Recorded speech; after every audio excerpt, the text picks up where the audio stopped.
पुणे शहरामध्ये सर्वात पैसे वाटताना भारतीय जनता पार्टीचे पदाधिकारी, माजी नगरसेवक आणि गुन्हेगारांना हाताशी धरून पैसे वाटतात। आमचे कार्यकर्ते पोलीस स्टेशनला येऊन सुद्धा दखल घेतली नाही।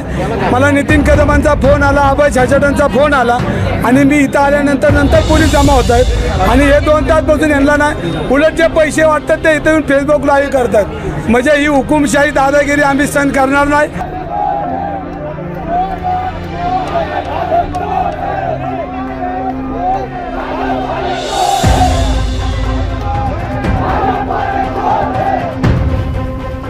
एका सहकार नगरचे प्रकरणामध्ये एका पोलीस स्टेशनला एक तक्रार प्राप्त झाली होती, ज्यामध्ये एका ठिकाणी पैसे वाटप होत असल्याबद्दलची तक्रार होती। त्या तोंडी तक्रार सोबत कोणत्याही प्रकारचे पुरावा देण्यात आला नव्हता, तरी पण सिनियर पीआय स्वतः पोलीस पथकासोबत त्या परिसरात तात्काळ भेट दिली होती। सर्व प्रकारची खात्री केल्यानंतर त्या तक्रारमध्ये काही वस्तुस्थिती दिसून आला नव्हता, म्हणून गुन्हा दाखल करण्यात आला नव्हता। ते आमदार आहेत, त्यांनी खरं तर त्यांच्या स्टेटसला माहिती पाहिजे हे की पोलिसांकडे आपण कंप्लेंट कशासाठी करायला लागतो। जेव्हा आपल्याला कळतं की इथे काहीतरी घडतंय, एखाद्या माणसाचं आपण नाव घेऊन जातो का ड्रामा करण्यासाठी नुसतंच जाऊन जमिनीवर बसतो आणि मी जमिनीवरचा कार्यकर्ता, हे जे परसेप्शन लोकांच्या मध्ये तयार करण्यासाठी ही असली नाटकं करायची। उद्या पुणे लोकसभेचं निवडणूक पार पडणार आहे, मतदान पार पडणार आहे आणि आज संध्याकाळी खरं तर खूप मोठं नाट्य पुण्यामध्ये रंगल्याचं पाहायला मिळत आहे। पुण्यातल्या पर्वती भागामध्ये महायुतीचे उमेदवार मुरलीधर मोहोळ यांनी पैसे वाटल्याचा आरोप करत सध्या महाविकास आघाडीचे जे उमेदवार आहेत रवींद्र धंगेकर, ते सहकारनगर पोलीस स्टेशन बाहेर ठिय्या मांडून बसलेत। रवी भाऊ, काय सांगाल, काय नेमका आरोप करतात? पुणे शहरामध्ये सर्वात पैसे वाटताना भारतीय जनता पार्टीचे पदाधिकारी, माजी नगरसेवक आणि गुन्हेगारांना हाताशी धरून पैसे वाटतात। आमचे कार्यकर्ते पोलीस स्टेशनला येऊन सुद्धा दखल घेतली नाही। मला नितीन कदमांचा फोन आला, अभय छाछाटांचा फोन आला आणि मी इथं आल्यानंतर पोलीस जमा होत आहेत आणि हे 2 तासपासून यांना नाही, उलट जे पैसे वाटतात ते इथं येऊन फेसबुक लाईव्ह करतात। म्हणजे ही हुकुमशाही दादागिरी आम्ही सहन करणार नाही। शेवटचा माणूस जर पोलीस स्टेशन आणि पुणे शहरामध्ये थांबत नाही पैसे वाटताना, तोपर्यंत आम्ही इथं हटणार नाही। किती पैसे वाटले? हे बघा, पैशासाठी 400 पट वाढलेली संपत्ती आणि कोरोनाच्या काळामध्ये ढापलेले पैसे हे आता निवडणुकीचा आधार घेतात। तर माझा त्यांचा निषेध करण्यासाठी आम्ही इथं बसलोय।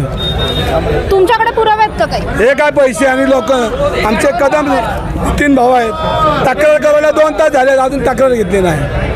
पण तुमच्यावर सुद्धा असेच आरोप केले जातात। धीरज घाटे आता सीपी ऑफिसला निघाले तुमच्या विरोधात, हेच आरोप घेऊन। माझ्यावर कुठले आरोप करू द्या, मी त्यांच्या बाबतीत मी गुन्हेगार आहे, पण मी जनतेसाठी गुन्हेगार आहे, ते ओरिजिनल गुन्हेगार आहे। आता जर तुमची तक्रार दाखल नाही करून घेतली तर काय करणार? उद्याच निवडणूक। मी जोपर्यंत तक्रार दाखल करून घेत नाही तोपर्यंत इथं बसणार।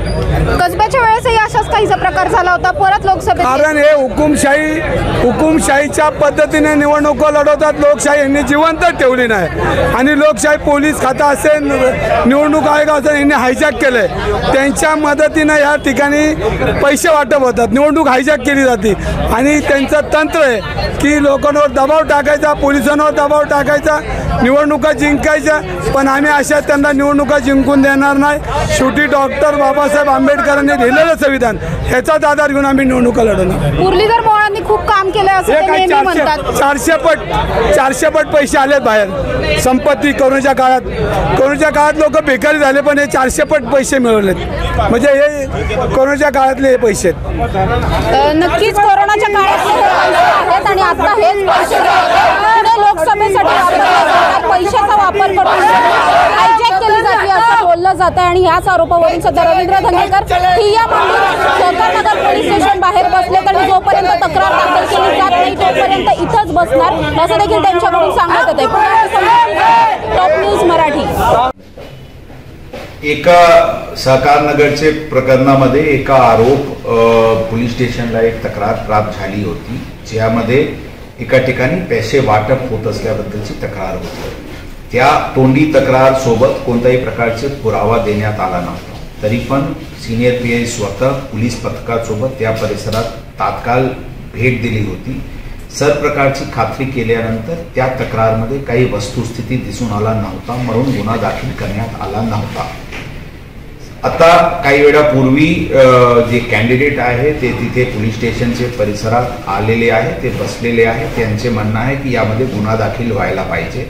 आमचे वरिष्ठ पोलीस अधिकारी आणि सिनियर PIs त्यांना समजवण्याचे प्रयत्न केलेले आहे की बिना पुरावा कोणत्याही प्रकारचे गुन्हा दाखल करता येत नाही. क्राईम ब्रांचची आणि वेगवेगळे पथक CCTV पाहणी करून करत आहे आणि काही दिसून आला प्रायमा फेसी तर नक्कीच गुन्हा दाखल करून कारवाई करण्यात येईल. तरी पण त्यांचे आग्रह आहे की फक्त त्यांचे तक्रार अर्जावर अशा प्रकारचे गुन्हा दाखल करण्यात यावी. ती शक्य नाही अशा प्रकारची त्यांना सूचना देण्यात आलेली आहे. ते तिथे जमाव हे बेकायदेशीर आहे याची पण कल्पना त्यांना देण्यात आलेली आहे. तरी पण सध्याची परिस्थिती ते तिथे बसलेले आहे. पोलीस बंदोबस्त तिथे आहे. आवश्यक कायदेशीर कारवाई या प्रकरणात करण्यात येईल. या विषयावर एका भाजपाची एक डेलिगेशन आता आम्हाला भेटलेली आहे आणि अशा प्रकारचे सहकार नगरचे जे जमाव आहे त्याबद्दल त्यांनी आपत्ती व्यक्त केलेली आहे. आम्ही त्यांना समजावून सांगितलेले आहे की आम्ही जे काही कायदेशीर योग्य आहे त्याप्रमाणे कायदेशीर कारवाई करण्यात येईल आणि पोलीस बंदोबस्त योग्य प्रमाणे आहे आणि कोणताही अनुचित घटना घडणार नाही किंवा कोणावरही अन्याय होणार नाही याची पूर्णपणे काळजी आम्ही घेत आहे. या प्रकरणात वरिष्ठ पोलीस अधिकारी तिथे आहे. आम्ही स्वतः या प्रकरणात लक्ष घालत आहे. आवश्यक प्रमाणे कारवाई करण्यात. सर्व शहरात हे मतदानचे पूर्वी सर्व बंदोबस्ताचे नियोजन करण्यात आलेले आहे. शहरात मोठ्या प्रमाणात बंदोबस्त लावण्यात आलेली आहे.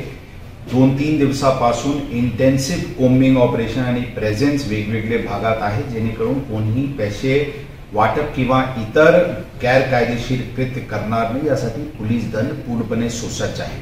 जे काही तक्रार पोलिसांना प्राप्त होत होता लगेच पोलीस यंत्रणा आवश्यकतेप्रमाणे पोहोचून ते प्रकरण हाताळत होते, व्हेरीफाय करत होते आणि आवश्यकतेप्रमाणे कारवाई करत होते. असे असताना ही आज जे जमाव तिथे झालेली आहे त्याबद्दल ते योग्य नाही आहे. त्यांना कल्पना अशा बद्दलची देण्यात आलेली आहे. जरी ते परिस्थिती चिघळण्याची प्रयत्न केली पोलीस दल कायदा सुव्यवस्था अबाधित राखण्यासाठी पूर्णपणे सुसज्ज आहे, तयार आहे. आम्ही टॅक्टफुली प्रकरण हाताळण्याची जरी भूमिका असतील तरी पण कायदा सुव्यवस्थाशी कोणी खिलवाड करू शकणार नाही यासाठी आम्ही पूर्णपणे कटिबद्ध आहे. कायदेशीर अनलॉफुल असेंब्ली आहे. 5 पेक्षा जास्तीवर जमाव हे बेकायदेशीर आहे. यांना 144 चे CRPC चे नोटीस पण आधी नोटिफिकेशन पण जारी आहे. त्यांना कल्पना पण या गोष्टीची देण्यात आलेली आहे. नक्कीच यामध्ये जे बेकायदेशीर जमाव आहे त्याच्या अनुषंगाने गुन्हा दाखल करण्यात. त्यांनी हे पण आरोप केलेले की भरारी पथकं जी हवी होती ती नव्हती 1-2 दिवसांनी. इनफॅक्ट जे भरारी पथक रेग्युलरली होती FST SST नाकास त्याचे व्यतिरिक्त कमीत कमी 35 आणखी टीम सिनियर PIची क्राईम ब्रांचची वेगवेगळे भागात मागचे 3 दिवसापासून फिरत आहे. हे आरोप अत्यंत चुकीचे, बेबुनियाद आणि खोटा आहे. दल कायदा सुव्यवस्था अबाधित ठेवण्यासाठी व मतदान प्रक्रिया पूर्णपणे शांततेत होईल यासाठी पूर्णपणे सुसज्ज आणि तयार आहे. आता आमची इंटेन्सिव्ह पेट्रोलिंग सुरू आहे. जे काही इस्टॅब्लिशमेंट्स वगैरे उघडलेले आहे त्याचे सगळे आज लवकर बंद करण्याची पण नियोजन आहे जेणेकरून कोणताही आपत्तीजनक घटना शहरात घडणार नाही. लोकांना आमची आव्हान राहील मोठ्या संख्येने येऊन मतदानची हक बाजवावी. मतदान बूथवर प्रशासनाकडून सर्व सोयी सुविधाची उपाय करण्यात आलेली आहे. त्या परिसरात वाहतुकीची कोंडी होणार नाही यासाठी पोलीस दल आणि महानगरपालिकाशी मिळून त्याबद्दल पण नियोजन करण्यात आलेली आहे. पोलीस दल आणि प्रशासन पूर्णपणे तयारीत आहे. लोकांनी मोठ्या संख्येने फ्री अँड फेअर एन्व्हायरमेंट आणि ॲटमॉस्फिअर मध्ये येऊन मतदानची हक बाजवावी. ठेवू नका. काही असल्यास 112 वर किंवा डायल 112 वर किंवा पोलीसचे सोशल मीडिया हँडल्सवर किंवा कंट्रोल रूमला इन्फॉर्म करा. पोलीस लवकरात लवकर त्या स्पॉटवर पोहोचतील. आज आमचे पोलीस दलांसाठी ऑल आउट ऑपरेशन सुरू आहे. सर्व वरिष्ठ अधिकारी आणि खालचे कर्मचारी सगळे लोक आज रस्त्यावर आहे. शहरात कोणताही अनुचित प्रकार घडणार नाही यासाठी आम्ही पूर्णपणे तयारीत आहे. सर, अनेक जण वोटिंग करताना शूट करतात आणि त्याचा व्हिडिओ सोशल मीडियावर व्हायरल करतात, तर त्यांच्यावरती काय कारवाई केली जाणार आहे? 100 मीटर पोलिंग बूथचे 100 मीटरवर कोणत्याही प्रकारची फोटोग्राफी व्हिडिओग्राफी पूर्णपणे बॅन आहे. कोणी तशा करू नये त्याबद्दलची अवेअरनेस पॅम्फलेट्स बॅनर्स त्या परिसरात पण लावण्यात आलेली आहे. लोकांची आव्हान राहील की अशा कोणताही कृत्य जे free and fair polling free and fair इलेक्शनवर त्याचे विपरीत परिणाम होईल अशा कोणीही कृत्य करू नये. थँक्यू. मतदानाला अवघे काही तास शिल्लक राहिलेले आहेत आणि पुण्यामध्ये पुन्हा एकदा सुरू झालेला आहे राजकीय ड्रामा. कसं पाहता या ड्रामाकडे? आता तुम्हीच म्हणलात की हा राजकीय ड्रामा आहे, त्यामुळं मला तसं जास्त काय सांगायची आवश्यकता नाही.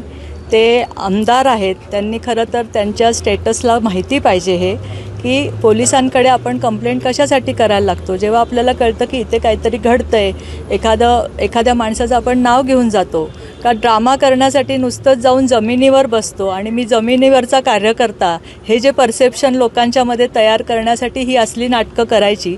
आणि निवडणुकीच्या पूर्वसंध्येला त्यांना असं वाटतं आता निवडणूक तर त्यांच्या हातातनं ऑलरेडी गेलेली आहे, पण निदान समोरचे पार्टीचे जे भाजपचे कार्यकर्ते काम करतायत त्यांना डिस्टर्ब करायचं, ह्याच्यामध्ये अडकवायचं, ही त्यांची स्ट्रॅटेजी ही आम्ही मागच्या वेळेस पण बघितलेली आहे. त्यामुळे सहकारनगर पोलीस स्टेशनला जाऊन त्यांची ड्रामाच असा आहे की पैसे वाटतायत. अरे कोण पैसे वाटतंय सांगा ना, 2 नावं सांगा. आणि आज तुम्हालाही माहिती आहे की हिंदमाता प्रतिष्ठान RD तर्फे जे 6 ठिकाणी साड्या वाटप आणि पैशाचे त्याच्यात पाकिटं मिळाली, त्यांच्या कार्यकर्त्यावर गुन्हा दाखल झाला आहे. त्याचं संपूर्ण व्हिडिओ चित्रण पोलिसांनी केलेलं आहे, सगळा माल जप्त केला आहे. त्यांना कळेल आता कोणावर गुन्हे दाखल होतात ते. आता काय CPकडे तुमची नेमकी मागणी काय असणार? आम्ही CP साहेबांकडे आलेलो आहोत, कारण आम्हाला आमचे कामं आहेत, आम्हाला आमच्या उमेदवाराचं काम करायचं आहे. आम्ही CP साहेबांकडे ह्याच्यासाठी आलेलो आहोत की पूर्ण पोलीस यंत्रणेने आत्तापासून उद्या संध्याकाळी मतदान संपेपर्यंत रवींद्र धंगेकर यांचा ड्रामा हँडल करावा हे सांगण्यासाठी आम्ही CP साहेबांकडे आलो होतो. आणि ते करतील आणि पोलीस त्यांचं काम करतील. सहकारनगर पोलीस स्टेशन बाहेर महाविकास आघाडीचे उमेदवार रवींद्र धंगेकर हे ठिय्या आंदोलनाला बसलेत आणि आता त्यांचेच समर्थक बाहेर आक्रमक झाल्याचं पाहायला मिळतं. तुम्ही पाहता या ठिकाणी पोलिसांचा खूप मोठा बंदोबस्त असून सुद्धा महाविकास आघाडीचे हे सर्व कार्यकर्ते आहेत जे आता पोलिसांना सुद्धा कंट्रोल करणं अवघड जातं. इतक्या मोठ्या संख्येने कार्यकर्ते बाहेर जमून घोषणाबाजी चालू आहे, नारेबाजी चालू आहे. तर दुसऱ्या बाजूला भाजप आणि महायुतीचे कार्यकर्ते सुद्धा जमलेले आहेत. या ठिकाणचे स्थानिक नगरसेवक आबा शिळीमकर असतील, सुभाष भामरे आहेत, त्याचबरोबर महेश वागळे आहेत. हे सगळेजण सुद्धा त्यांच्या कार्यकर्त्यांबरोबर जमून विरोधात घोषणाबाजी करत आहेत. त्यामुळे आज चक्क निवडणूक उद्या असतानाच निवडणुकीच्या तोंडावरती दोन्ही गटाचे हे जे कार्यकर्ते आहेत ते सहकारनगर भागामध्ये आमने सामने आलेले आहेत. खूप मोठ्या संख्येने कार्यकर्ते जमलेत आणि पोलीस सुद्धा तितक्याच मोठ्या संख्येने या ठिकाणी आहेत. पोलीस ही सगळी परिस्थिती कंट्रोलमध्ये आणण्यासाठी प्रयत्न करतात. तुम्ही पाहता या ठिकाणी कार्यकर्त्यांच्या समोरच पोलीस जे आहेत ते थांबलेले आहेत. मात्र तरी सुद्धा या कार्यकर्त्यांना आवरणं मात्र खूप अवघड झाल्याचं पाहायला मिळतंय.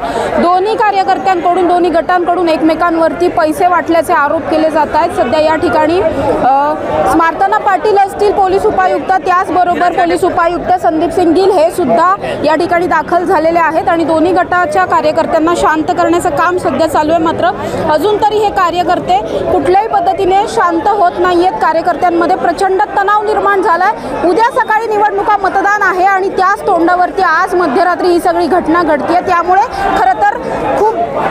खरं तर सध्या वातावरण जे आहे पुण्यातलं ते अतिशय बिघडलेलं आहे. हे वातावरण बिघडू नये म्हणून पोलिसांकडून सर्व प्रयत्न करण्यात आले होते, पोलिसांचा बंदोबस्त लावण्यात आला होता. असं सगळं असून सुद्धा आता ही परिस्थिती कुठेतरी हाताबाहेर जाते की काय, अशी घटना सध्या, अशी परिस्थिती सध्या पुण्यामध्ये निर्माण झाल्याचं पाहायला मिळतंय. पुण्याहून समृद्धी जाधव, टॉप न्यूज मराठी. आज काय तुम्ही पोलीस आयुक्तांची भेट घेताय? उद्या निवडणूक आहे, उद्या मतदान पार पडतंय, काय तुमचा विरोध आहे, नेमकी काय ही भेट होणार आहे? आज आपण पाहतोय की गेले 2 महिने भारतीय जनता पार्टी महायुती लोकशाहीच्या पद्धतीने ही निवडणूक लढवण्यासाठी जनतेमध्ये उतरून आम्ही ही निवडणूक लढवतोय. मग वेगवेगळ्या प्रचार सभा झाल्या, संपर्कासाठी घरोघर जाणं झालं. भारतीय जनता पार्टी महायुतीचे सर्व घटक पक्ष हे प्रचार यंत्रणेमध्ये गेले 2 महिने सक्रियपणे फिरतायत.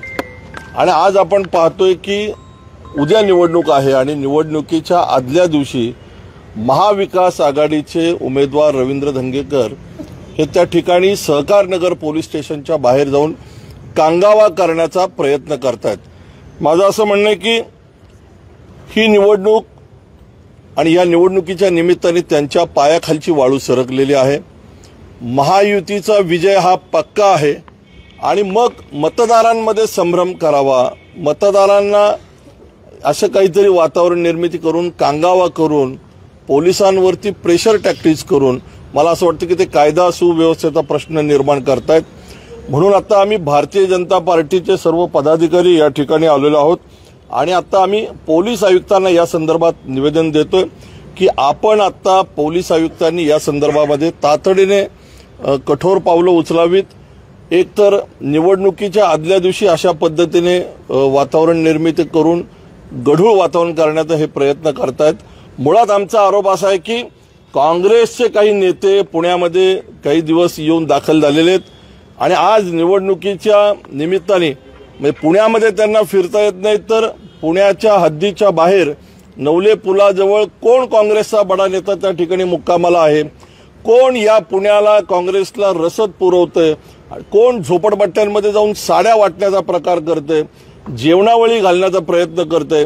आणि काहीही झालं तरी पुण्यातल्या नागरिकांनी, मतदारांनी ठरवलेलं आहे की महायुतीला मतदान करायचं, मोदीजींना पंतप्रधान करायचं. पण अशा पद्धतीने संभ्रम निर्माण करून नागरिकांची दिशाभूल करण्याचा प्रयत्न ते करतायत. असाच कांगावा पोटनिवडणुकीच्या वेळेस, विधानसभेच्या वेळेस त्यांनी केला होता आणि पुन्हा त्याचीच पुनरावृत्ती ते या ठिकाणी करण्याचा प्रयत्न करतात.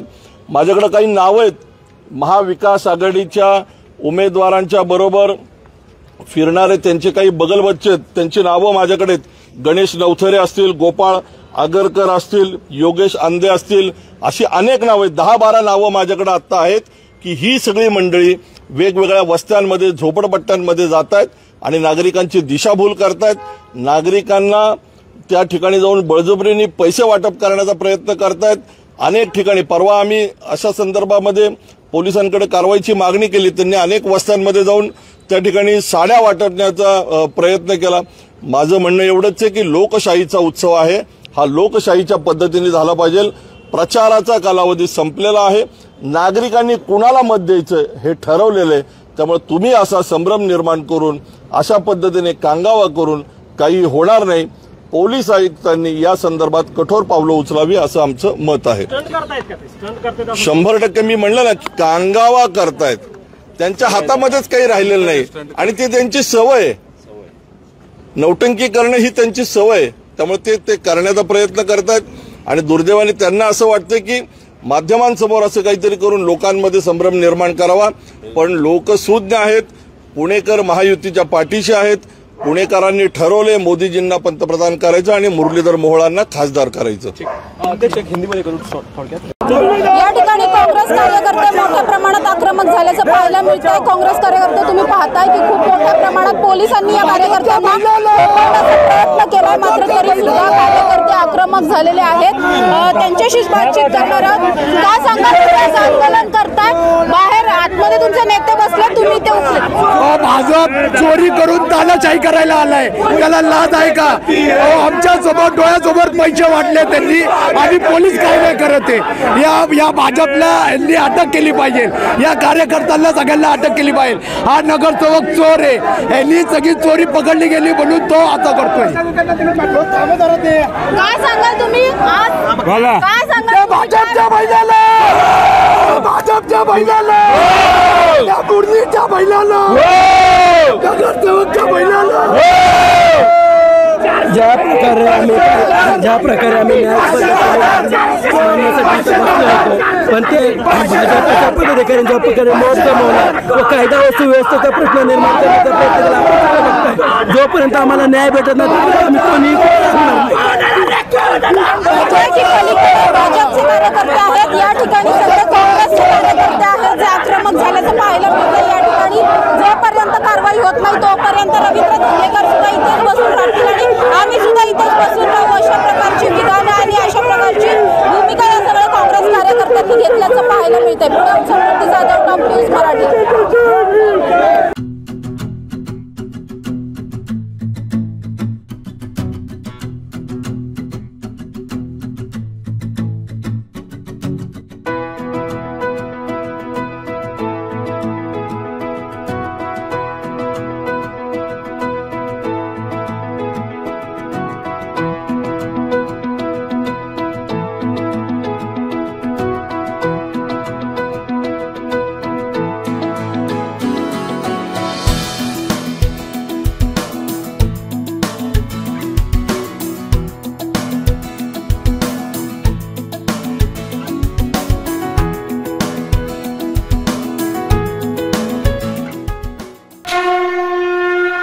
जय भोलेनाथ, जय जय भोलेनाथ.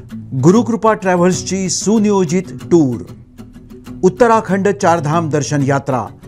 पुणे ते दिल्ली, दिल्ली ते चारधाम आणि दिल्ली ते पुणे. प्रवास भाडे प्रत्येकी फक्त 38,500 रुपये. कपलसाठी स्वतंत्र रूम हवी असल्यास प्रत्येकी 45,000 रुपये.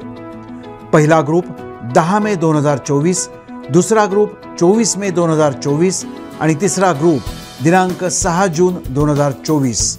15,000 ॲडव्हान्स भरून आजच आपलं सीट बुक करा. अधिक माहितीसाठी संपर्क साधा. गुरुकृपा ट्रॅव्हल्स, गजानन महाराज खेडेकर, 94-220-25024, 99-237-16262, 94-235-25427 आणि शुभम गजानन खेडेकर 899-66-2004. त्वरा करा, आजच आपलं सीट बुक करा. जय भोलेनाथ, जय जय Bholenath. Come on guys, hurry up. अरे सुन ना, एक ब्रेक ले लेते हैं. Guys, I'm telling you, तुम लोगों को सही से ट्रैकिंग नहीं आता. But that's okay, you can learn. रोज का ढक्कन देना. ये रेड वाला है, सही वाला देना. अबे ढक्कन, पहले तो सही पानी पीना.